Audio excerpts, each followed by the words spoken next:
Welcome to Washington Today on C-SPAN Radio for Friday, March 4th, 2022. United Nations Security Council holding an emergency meeting after that Russian attack on a Ukrainian nuclear power plant sparking a fire and fears of a potential nuclear catastrophe. The U.S. calling Russia's actions dangerous and reckless.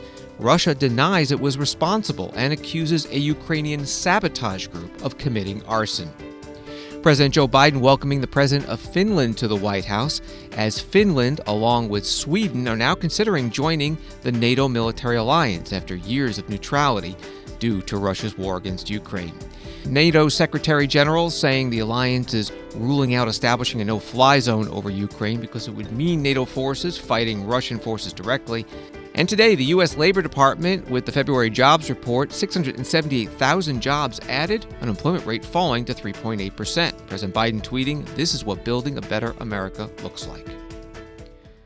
We start with the UN. This from Reuters. Russian forces in Ukraine seized Europe's biggest nuclear power plant on Friday in what Washington called a reckless assault that risked catastrophe. Although a blaze in a training building was extinguished, and officials said the facility was now safe. Combat raged elsewhere in Ukraine as Russian forces surrounded and bombarded several cities in the second week of an invasion launched by Russian President Vladimir Putin. At the UN in New York City, the Security Council holding an emergency meeting on the nuclear plant issue, receiving an update from the Director General of the International Atomic Energy Agency, Rafael Mariano Grossi. Early hours of the morning, we got information that a projectile had impacted a building adjacent to the block of reactors, 6 of them. The projectile impacted this building and a fire ensued, which was after some time put out by the fire brigade at the station. We confirm through our contacts at the regulator, but also directly from the plant, we were able to confirm that no security or safety systems had been compromised. Neither the reactors themselves had been hit by this projectile. Only, as I say and repeat, this building which caught fire, and perhaps you saw some images of that in the social media. After this, the operation of and at the plant had continued. We consider from a technical point of view that operation continues normally, although, as I have stressed to the board of governors of the IAEA, there is no, of course, normalcy about this situation when there are military forces, of course, in charge of the site. Rafael Mariano Grossi, Director General of the International Atomic Energy Agency, IAEA, briefing virtually to the United Nations Security Council in New York City. U.S. Ambassador to the UN, Linda Thomas-Greenfield, speaking at the meeting, criticizing Russia's attack on the nuclear plant as dangerous and a new escalation in the war on Ukraine. By the grace of God, the world narrowly averted a nuclear catastrophe last night. We all waited to exhale as we watched the horrific situation unfold in real time.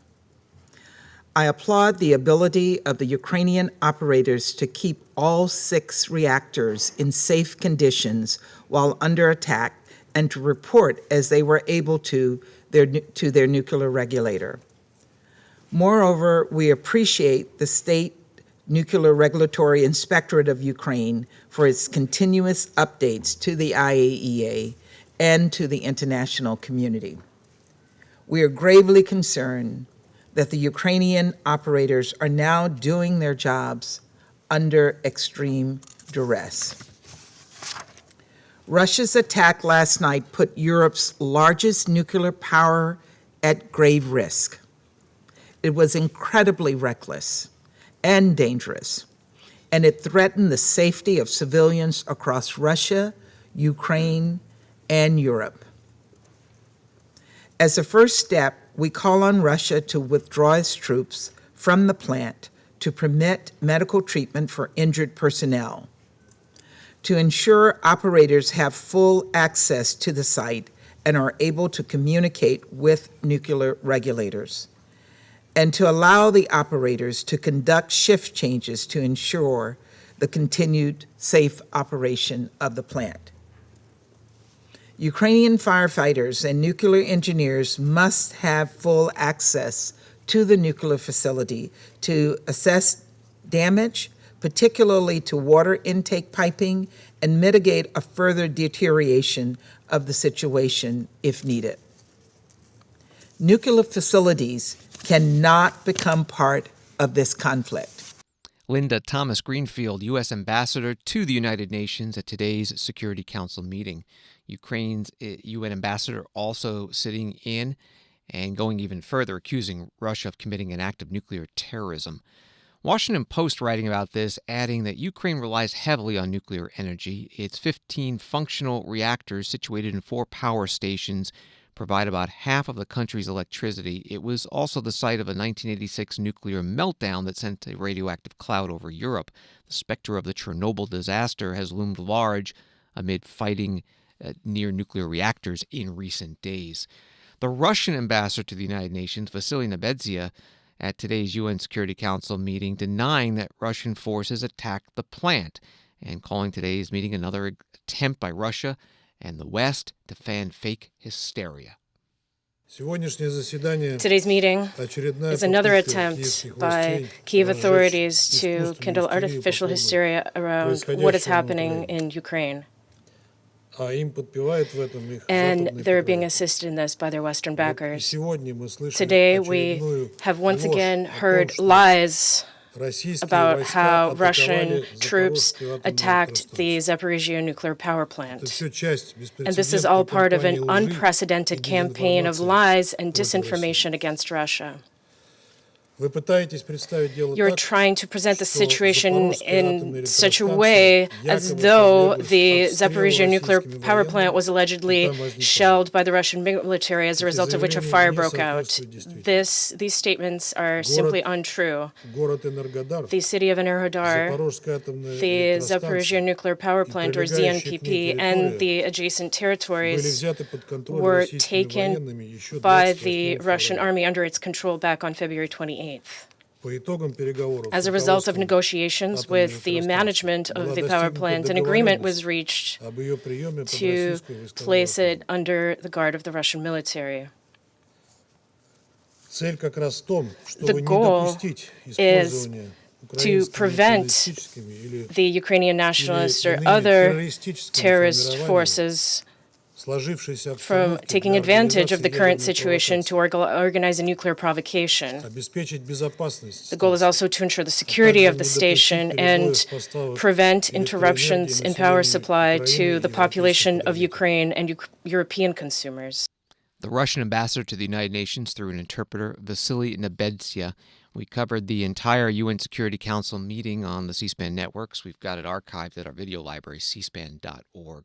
On the subject of news reporting and what is true or not, Russia's parliament today voted unanimously to approve a draft law criminalizing the intentional spreading of what Russia deems to be fake news. And Russian President Vladimir Putin has signed it into law. Journalists violating law could face up to 15 years in prison. Associated Press writes that Russian authorities have repeatedly decried reports of Russian military setbacks or civilian deaths in Ukraine as fake reports. State media outlets refer to Russia's invasion of Ukraine as a special military operation rather than a war or an invasion. Also, Facebook today becoming the first large technology and news company to be blocked by the Russian government. This also from AP. Through the Cold War and the decades since, nothing could persuade Finns and Swedes that they would be better off joining NATO until now.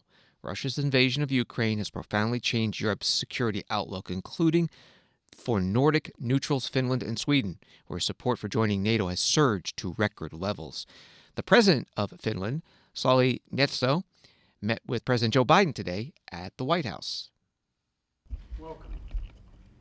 I'm delighted to have a good friend here with us today, the President of Finland, and at the White House at what is a critical moment involving all of Europe.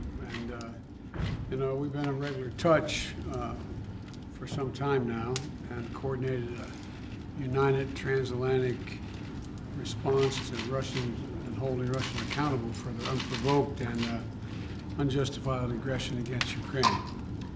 And we agreed it's not only an attack on Ukraine, it's an attack on the security of Europe and on the global peace and stability. And Finland is a critical partner of the United States, a strong defense partner as well, a partner to NATO, especially on strengthening security of the Baltic Sea area. And we're committed to helping Ukraine defend itself and in support of the humanitarian needs of the Ukrainian people. And we're coordinating on everything from sanctions to export controls and broader global issues of energy security, climate, and human rights. So I want to thank you for making the trip, Mr. President. Our bilateral relationship is vitally important to the United States, and I think you see it the same way. And this is another opportunity for us to further strengthen that relationship. So thank you for being here. Welcome to the Oval Office, and the floor is yours. Thank you, Mr. President. Thank you very much for the opportunity to have this discussion with you. We are really living very difficult times. I want to thank you also for the leadership you have showed. We need it now. Our thoughts today undoubtedly are with the Ukrainian people who are fighting bravely for their country, and we do our best to help them. Like you, Mr. President, said, we have a long-lasting partnership, very good relations, and I hope that during this meeting and discussion we can strengthen them more between the United States and Finland and the Nordic countries altogether. Thank you, Mr. President. Well, you know, my predecessor who sat in this seat, President Obama, used to say, we'd be all right if we left everything to the Nordic countries. We'd be fine. Well, we usually don't start wars. Well, thank you very much. Thank you all for being here. Thank you guys. Thank you guys. Let's go. Let's go. Thank you. Let's go. Thank you guys. Let's go. Thank you. Let's go. In the White House Oval Office, President Joe Biden and the President of Finland not answering any of the reporters' shouted questions. Foreign ministers from NATO countries meeting today at NATO headquarters in Brussels. The NATO Secretary General saying that in response to Russia's aggression, we have decided to strengthen our coordination and information sharing with Finland and Sweden. Both countries are now taking part in all NATO consultations about the crisis. U.S. Secretary of State Antony Blinken was there representing the United States and later held a news conference, getting questions about the U.S. and NATO strategy so far to emphasize defensive troop and weapons deployments and reallocations to NATO countries in Eastern Europe around Ukraine, sanctioning Russia, and supplying some military hardware to Ukraine itself. The West has put unprecedented sanctions on Russia, very punishing. Yet it doesn't seem to have slowed the Russian military's advance on Ukraine. Today, NATO seemed to forswear absolutely putting in a no-fly zone that might protect the Ukrainians. Given that, nothing seems to have slowed this invasion. What can you tell the Ukrainian people who only see things getting worse, seeing a disaster, seeing more suffering, and are pleading for more help from the West? And I have a little follow-up. I could ask it now or in a moment. No, go ahead, please. The West, NATO, has been involved in this in terms of supplying a lot of arms, which you've mentioned, to Ukraine. Can't it supply more effective arms, larger weapons, jets have been talked about? NATO is engaged in this. Can't it do more for Ukraine? Thank you. Let me take the second part first. We're in constant contact with Ukraine, with government officials, and leaders on their needs and in constant contact and coordination with allies and partners on providing for those needs when it comes to security assistance. We've already been engaged in a remarkable effort, just speaking for the United States, with the various drawdowns that President Biden has done. We've provided over the past year and change more than $1 billion in security assistance to Ukraine. The most recent drawdown that was issued by the President of $350 million, we have already sent into Ukraine about $250 million worth of that drawdown. So this is happening every single day, and you're seeing the means that Ukraine needs to defend itself get into the hands of Ukrainians who are doing that.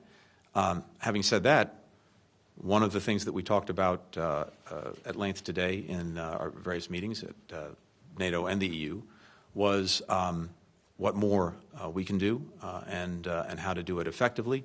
I would add that I think, as you know, Foreign Minister Kuleba actually came into our meetings by video. We heard from him directly some of the additional things that Ukraine is looking for. We're working on all of that every single day.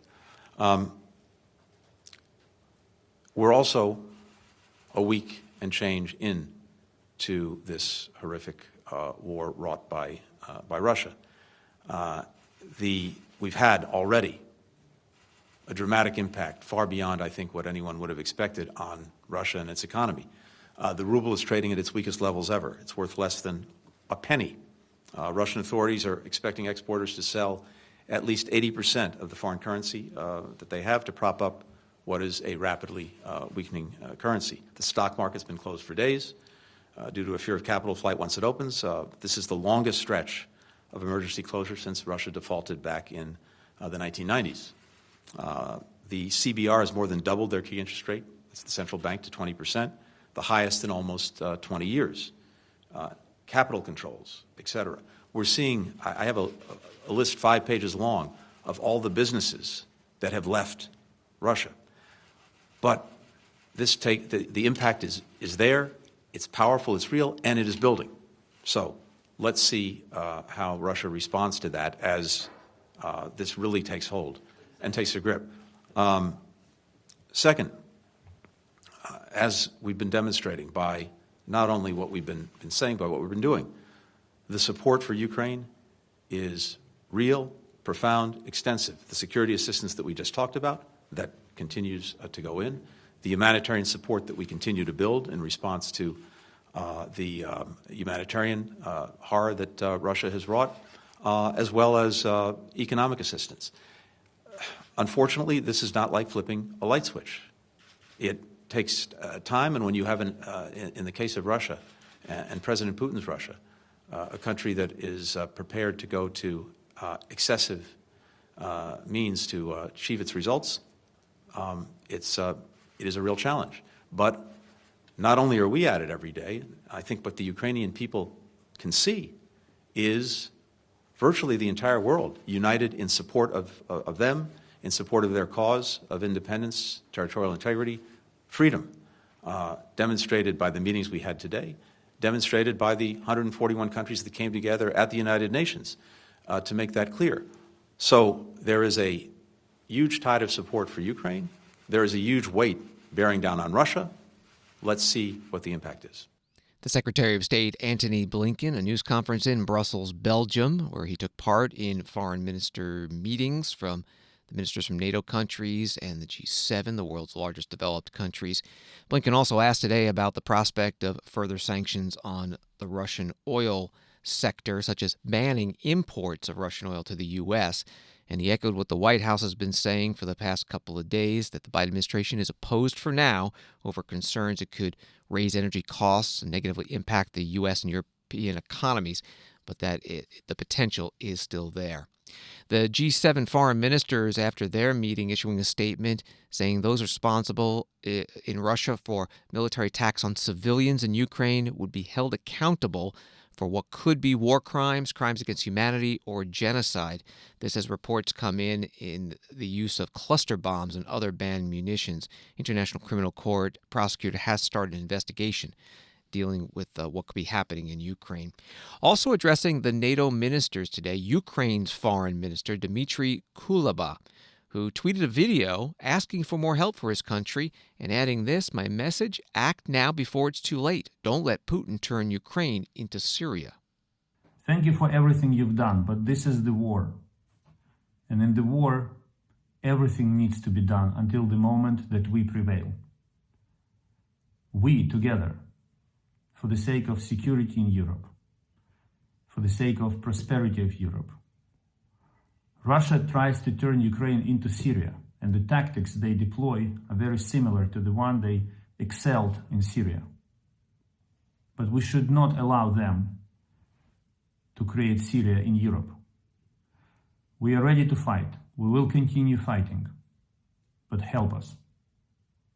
If you don't, I'm afraid you will have to share responsibility for the lives and sufferings of civilian Ukrainians who die because of ruthless Russian pilots who throw bombs on them. In the last 8 days, I received messages from many of you saying, "Dmitro, my government decided to provide you with weapons, anti-tank, bullets, ammunition, gun machines, grenades. I hope it's not too late." I'm certain that this war develops in a way where the moment will come. You will be willing to provide us with anything, literally anything that we need to stop Putin from hitting you and turning Europe into the nightmare. And my hope, my only hope, is that it will not be too late. Thank you. Dmytro Kuleba is Ukraine's foreign minister. He tweeted that video as he participated in the NATO foreign ministers' meeting today. As mentioned earlier in a question to Secretary of State Blinken, NATO today ruling out establishing a no-fly zone over Ukraine despite the call for one by Ukraine's President Volodymyr Zelensky. CNN has a background article on this issue describing a no-fly zone as a zone in which Russian planes were not allowed to fly to prevent them from carrying out airstrikes against Ukraine. CNN goes on that NATO has imposed no-fly zones in non-member countries before, including Bosnia and Libya. However, it's always a controversial move because it means getting semi-involved in a conflict without fully committing ground forces. NATO Secretary General Jens Stoltenberg elaborated in his own news conference today in Brussels. We have a responsibility as NATO allies to prevent this war from escalating beyond Ukraine, because that will be even more dangerous, more devastating, and will cause even more human suffering. So we have made it clear that we are not going to move into Ukraine, neither on the ground or in the Ukrainian airspace. And of course, the only way to implement a no-fly zone is to send NATO planes, fighter planes, into Ukrainian airspace, and then impose that no-fly zone by shooting down Russian planes. And our assessment is that we understand the desperation, but we also believe that if we did that, we'll end up with something that could end in a full-fledged war in Europe, involving many more countries, and causing much more human suffering. So that's the reason why we make this painful decision to impose heavy sanctions, provide significant support, stepping up support, but at the same time not involving NATO and NATO forces directly in the conflict in Ukraine, neither on ground or in the airspace. The NATO Secretary General Jens Stoltenberg at his news conference in Brussels, Belgium, after today's meeting of the NATO foreign ministers. He also says he believes the dire situation in Ukraine is likely to get worse before it gets better. Former U.S. National Security Advisor John Bolton says a no-fly zone over Ukraine is a good idea, but only if it covers the western part of the nation. He was interviewed by the Washington Post today. One possible thing to do would be to have a no-fly zone simply over western Ukraine. no Russian troops are present, we can draw a line in the sky and say, we're here to help stabilize the Ukrainian population. The UN High Commissioner for Refugees estimates this morning something like 1.3 million refugees already across Ukraine's borders, perhaps another million displaced persons inside Ukraine. This is a huge humanitarian tragedy unfolding right in front of us. If we could provide security in the West, that might help mitigate this human tragedy.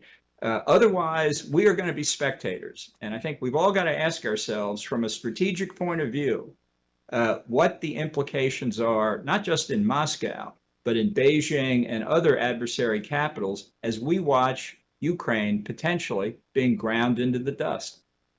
Yeah, this morning, NATO, I guess, rejected a proposal to institute a no-fly zone over Ukraine, and I'm taking, obviously, from what you're saying, that you think that was a mistake. Yes, but I think this mistake goes back well before Russia crossing the border. I mean, your questions are perfectly fair, but many are in the nature of, okay, 20 moves into this chess game, what would you do now? And that's a question we all have to answer. I'm simply trying to say, I think about the past 15 moves have been wrong. And I think a more solid posture of deterrence by NATO months ago, together with other more economic-related sanctions, could have had a big effect. And that's why, for future purposes, the failure of deterrence here is so important. We are not today in a position of equanimity because, well, deterrence failed and Ukraine's being invaded, but we're certainly hitting the Russians with very tough sanctions, and we're okay with that. We're not okay with that. The point was to stop the invasion before it happened, and we failed. John Bolton was National Security Advisor under former President Donald Trump. A virtual interview today with Washington Post opinions editor Michael Duffy. And Washington Today continues in a moment. Listen to C-SPAN Radio with our free mobile app, C-SPAN Now. Get complete access to what's happening in Washington, wherever you are, with live streams of floor proceedings and hearings from the U.S. Congress, White House events, the courts, campaigns, and more. Plus analysis of the world of politics with our informative podcasts. C-SPAN Now is available at the Apple Store and Google Play. Download it for free today. C-SPAN Now, your front row seat to Washington, anytime, anywhere.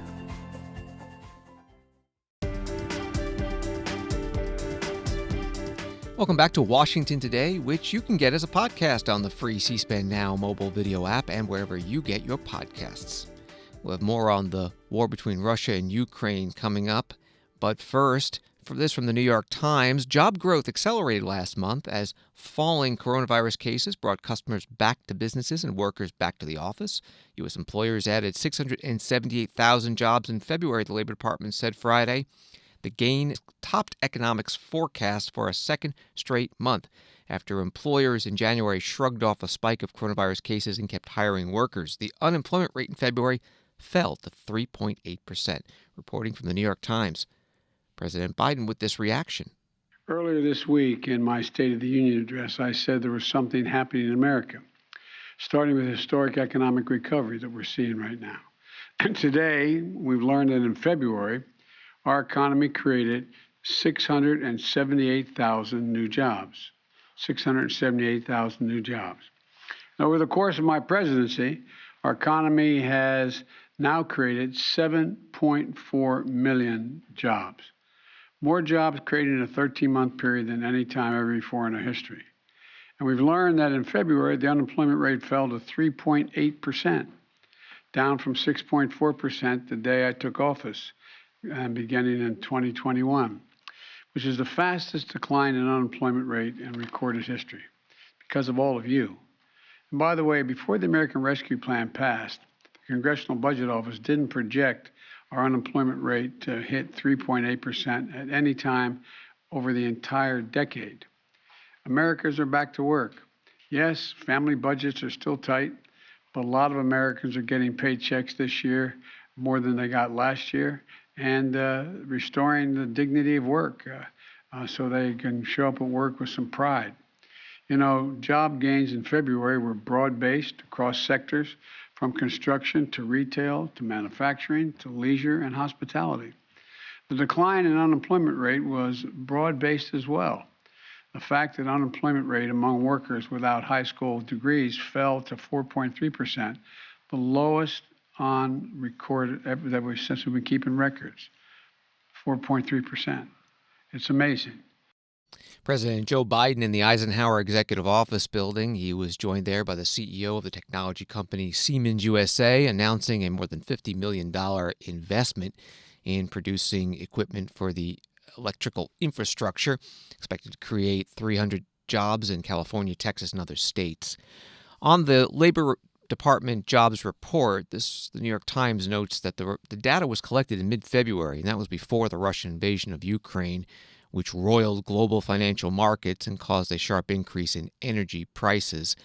Analysts say the U.S. is less vulnerable than Europe to the economic effects of the crisis, but warn that a prolonged conflict will have global repercussions that are hard to predict. Also, this from the New York Times, the U.S. economy, even with the job gains in February, still roughly 2 million fewer jobs than before the COVID-19 mass layoffs that began 2 years ago this month. Congress not in session today. Congressman Kevin Brady, Republican of Texas, ranking member on the Ways and Means Committee, which deals with taxes and Medicare and other issues, putting out this statement. February's jobs report is further proof that the emergency COVID jobless benefits ending, Americans are reconnecting to work. But there are real red flags looming, including a large drop in real wages for workers, a wage price spiral driving inflation higher, and a growing consensus among economists that a recession this year is more likely than not. President Biden offered no real solutions to any of this in his State of the Union remarks. In fact, his obsession with Build Back Better, which is dead, will only make inflation worse and do little to stave off a crippling wage price spiral. That was the statement from Republican Congressman Kevin Brady. Wall Street today, the Dow down 179, NASDAQ down 224, S&P down 34. Now more about Russia's war on Ukraine. This from the Military Times. Several hundred volunteers willing to fight Russians alongside Ukrainian forces have already arrived in that embattled nation, according to a government official there. A defense official at the Ukrainian embassy in Washington, D.C., telling Military Times they've already received more than 3,000 applications for U.S. citizens wanting to fight. That figure, he said, includes many military veterans. At the Pentagon today, Press Secretary John Kirby asked about this. Jeff Selden, VOA. John, thanks very much for doing this. Two questions. First, Ukraine's embassy in Washington is saying it has a list of about 3,000 American volunteers, including former military, who want to go and join the fight in Ukraine. Does the Pentagon have any position on Americans going to fight in Ukraine? And is there any broader effort to track foreign fighters of all nationalities? I certainly can't verify the numbers that you've put up there. We have seen no such list and no such compilation. I would just say this, and I talked about this, I think, a couple of days ago. Two things. One, this is not the place for Americans to be in Ukraine right now. And the State Department has made that very clear in urging over so many weeks for Americans that are in Ukraine to leave, and urging Americans not in Ukraine not to go. It is a war zone. Now, that's number one. Number two, should Americans want to help Ukraine, and it's laudable that they do, the best way to do that is to find ways to contribute to the many non-governmental and humanitarian organizations that are trying to alleviate what has now become a very acute humanitarian crisis in Ukraine and in countries that are now bordering Ukraine. As what the UN just estimated, I think yesterday, more than 1 million people have fled the country. And that doesn't even count the tens of thousands that are displaced in the country. So if you really want to help the people of Ukraine as a private citizen, find a way to donate resources to these organizations that are trying to alleviate that crisis. That's the Pentagon Press Secretary John Kirby with reporters. Ukraine's President Volodymyr Zelensky has created what he calls the International Legion of Territorial Defense of Ukraine for foreign fighters. President Biden and NATO repeatedly taking off the table, putting U.S. and NATO air and ground forces directly into the war with Russia. But what if circumstances change? That question today to retired General Philip Breedlove, former NATO Supreme Allied Commander Europe, a virtual program hosted by the Atlantic Council.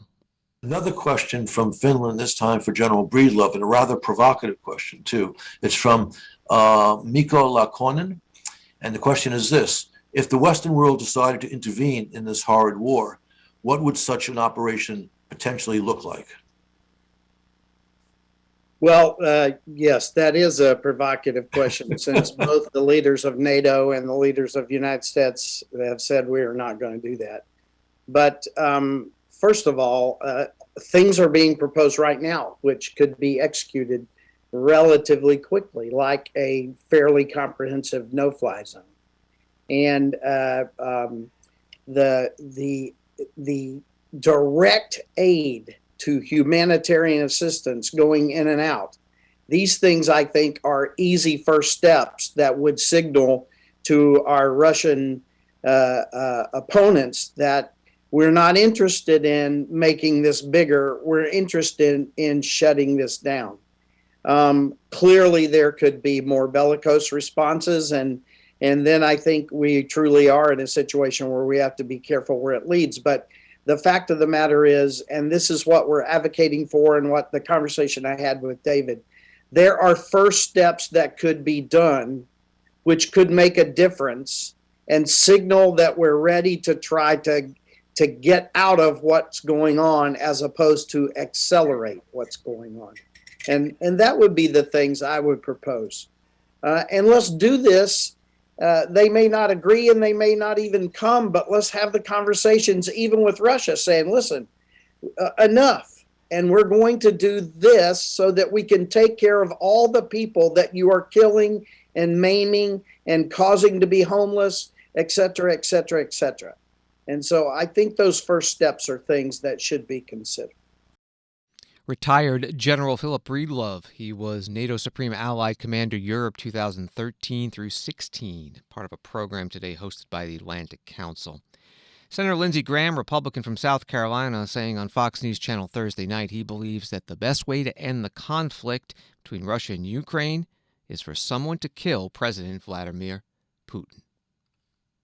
How does this end? Somebody in Russia has to step up to the plate. Is there Brutus in Russia? Is there a more successful Colonel Stauffenberg in the Russian military? The only way this ends, my friend, is for somebody in Russia to take this guy out. You would be doing your country a great service and the world a great service. Senator Lindsey Graham on Fox News Channel Thursday night. Today, reaction from the White House. Press Secretary Jen Psaki. Senator Lindsey Graham said last night that someone ought to assassinate President Putin. Does the White House have any take on that statement? Is it helpful at this point? That is not the position of the United States government, and certainly not a statement you'd hear come from the mouth of anybody working in this administration. White House Press Secretary Jen Psaki. Senator Ted Cruz, Republican of Texas, tweeting about Senator Graham's idea. This is an exceptionally bad idea. Use massive economic sanctions, boycott Russian oil and gas, and provide military aid so the Ukrainians can defend themselves. But we should not be calling for the assassination of heads of state. And finally, another look inside Ukraine and the war is now a week old. Ukrainian parliament member Ivana Klimpos-Tsintsadze was part of a virtual panel today at the Atlantic Council. President Zelensky has responded heroically to Moscow's invasion, or new invasion, I should say. So have other political leaders. How does the war feel as you face Russian bombs, rockets, and troops? How is Ukrainian morale? I think it's the Ukrainian people and Ukrainian armed forces who actually responded with great courage to this brutal attack that was waged against Ukraine by the madman Putin, and that is being carried out by the Russian troops in this particular moment. Across the country, the situation is pretty difficult. And yes, from the north, from the east, from the south, we are being bombarded, we are being shelled, we are being shot at, we are having unfortunately, a lot of subversive sabotage groups across the country that, so artillery fire going on. regular shooting is going on. They are attacking us indiscriminately, shooting and bombing the hospitals, kindergartens, residential areas, also the critical infrastructure objects. I think this night yet again showed that Russia is using nuclear terrorism by attacking the biggest nuclear power station in Europe in Zaporizhia, and taking it under its own control, as they initially did already with Chernobyl power station. And that is, those are the areas which we understand that there is a threat also of technological catastrophes, ecological catastrophes, not to mention the power outages that are happening also in many cities, specifically, for example, in Sumy Oblast, the region is totally cut off the electricity, and so on and so on and so on. So the situation is dire, but people are showing incredible resolve to withhold this attack. And I think that that's something that was underestimated by both Putin and, I'm sorry to say, our Western colleagues as well. I don't think that anybody expected that Ukrainians will resist in such fearful fightings as we do right now. People are lining up to territorial defense. People are self-organizing. People are trying to help the Ukrainian authorities as much as they can, and try to respond to the needs of the people who are becoming internally displaced people and who are also becoming refugees.